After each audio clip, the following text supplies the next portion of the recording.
Now that you know the difference between melody and harmony, you're able to get what chords are. Okay? Now, in order to actually construct a chord, which is what we're going to be doing today, we're going to be constructing a major chord in this video. We have to kind of review what intervals are first. So what are intervals? They're just the distance in between two notes. And what do we measure intervals in? We measure them in semitones. And then we have a name for each distance of semitones. For example, the distance in between B and C is one semitone, which is the same thing as a half step, but a half step is kind of like a slang term. We said that formally that distance is called a minor second. And we're going to put that on the side there. A minor second is equal to one semitone. One semitone. And you should have this written down already, but I'm just going to do it all again for you guys. So one semitone. Now, two semitones, we said was a whole step, and we also said that it was called a major second. So we're going to put major second. This is all review. If you don't know this, go back a little bit and review that video. It's called More Intervals. It's two semitones. Okay, and then three semitones, the distance in between B and D, 1, 2, 3 semitones, is a minor second, minor third, which is 3 semitones. And the distance between B and D sharp, or E flat, is what? 1, 2, 3, 4 semitones, which is the same thing as a major third. Major third is 4 semitones. Okay? So, that's all I'm going to go with intervals. Now, a chord is 3 notes played simultaneously together. So, those 3 notes are based on the major scale. And they're based on the 1st, the 3rd, and the 5th of the major scale.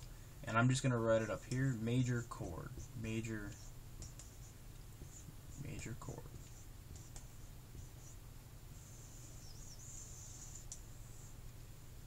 Alright. So a major chord is based on the 1st, the 3rd, and the 5th of the major scale. But knowing this isn't enough. We need to know the intervals between these in order to get exactly what's going on here. So the distance in between the 1st and the 3rd, how many semitones do you have to jump from the 1st to the 3rd? Well, that's what? A whole step and a whole step, right?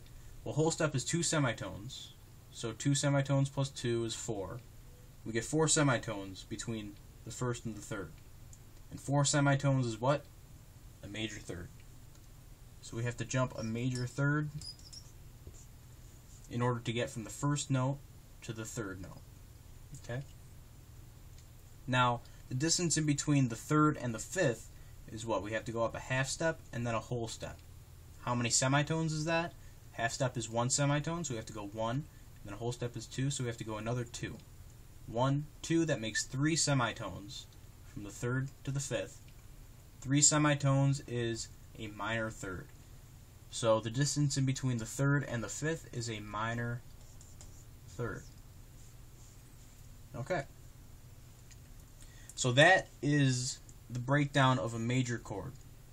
So now you're able to get, if we said, okay, well, we're in the key of C, and if I, or not the key of C, if we just said the first note is C, and if I didn't even write down the C major chord, or the C major scale up here, if I didn't even write this down, you could still tell me the notes in here just by knowing the intervals in between here. So you start on C. Now what's a major third up from C? Well, what is it? It's 4 semitones. You go from C, 4 semitones. So it's 1, 2, 3, 4. E. E should be the 3rd. And then a minor third up from E is going to get us our 3rd note of the chord, or the 5th of the scale. So a minor third is what? 3 semitones. So we're going to go up from E 3 semitones. 1, 2, 3. And we get a G. And guess what? You just made your first major chord. C major chord. Okay?